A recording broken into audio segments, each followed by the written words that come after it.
বাহ, আপনি তো অনেক সুন্দর গান করেন। Thank you. গানটা রিসেন্টলি লেখা, এখনো কমপ্লিট করা হয়নি। বাই দ্য ওয়ে, কবিতা বইটার জন্য অনেক ধন্যবাদ। Ladies and gentleman, wait is over.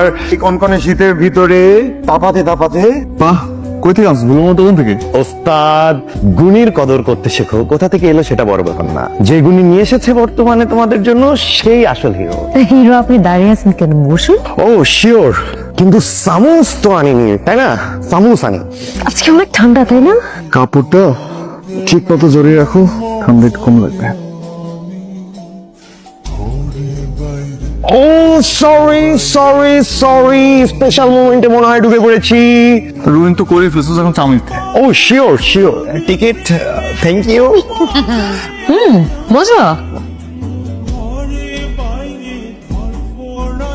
Bike কি শেষ পর্যন্ত পরিষ্কার হলো আরে আপনি? নাকি মুছতে মুছতে রং উঠিয়ে ফেলার চিন্তা? কোনটা? না, শখের জিনিস তো, তাই একটু যত্ন নিচ্ছি আমার। শখের জিনিসের যত্ন নেওয়া ভালো। আপনি কি বাইক পরিষ্কার করার আড়ালে আমার জন্য ওয়েট করছিলেন? আরে না, আমি কি খেয়ে দিয়ে কাজ কাম নেই। তাও অবশ্য ঠিক। আচ্ছা, আমার লেট হচ্ছে, আমি আসি। আচ্ছা শুনুন শুনুন শুনুন, এখন অটো রিক্সা চলা খুব রিস্ক। আমি আপনাকে নীলক্ষেত নামাই দিয়ে আসি। আমি নীলক্ষেত যাবো না, ফার্ম গেট যাবো। আমি না ফার্ম গেটের উপর দিয়ে যাব। যে মানুষটা এতক্ষণ বলছিল তার নাকি খেয়ে দিয়ে কোনো কাজ নেই, এখন সে পুরো শহর ঘুরে বেড়ানোর চাকরি নিয়েছে। কি করবো বলেন, কাজটা করা সাধারণ না। শখের জিনিসের যত্ন নেওয়া বলে কথা। চলুন।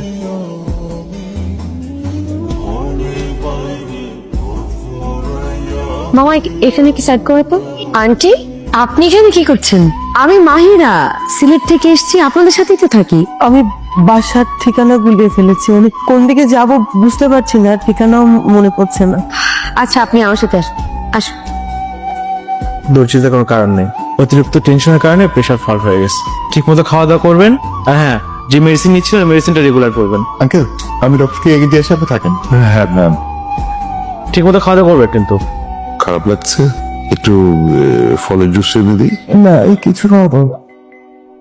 আন্টি অনেক ভাগ্যবান, তাই না? আস্থা বিশ্বাস ভরসা থাকলে তো ভালোবাসা সুন্দর। কালকে আমার জবের এক্সাম আছে, আমার জন্য একটু দোয়া করো। কাল তোমাকে হলে আমি পৌঁছে দিয়ে আসি। কেন করতেছে এগুলো? ভালো লাগে। শুধু কি ভালো লাগা?